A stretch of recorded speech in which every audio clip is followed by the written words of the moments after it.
I bought this car right here in the summer of 2024. This is a 2020 Chevy Bolt with around, it's supposed to have about 210 miles of range.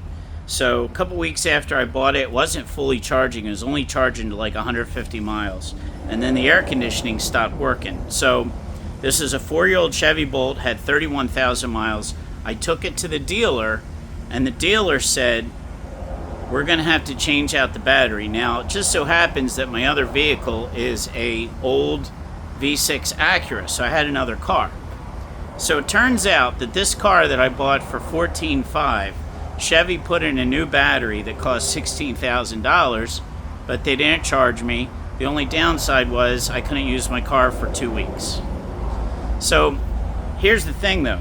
I'm actually really happy with this car. This car has an upright riding position. It gets 200 miles of range. It powers off the solar on the roof of my house. Right now I'm at the Tampa Bay Solar Warehouse and it's powering off the roof of the warehouse.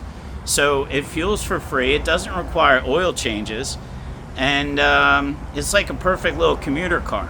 Now, if you're in a household with 2 cars and you have 2 electric cars, you're going to have range issues if you go anywhere. But if you have 1 electric car and 1 gas-powered car, you're good to go.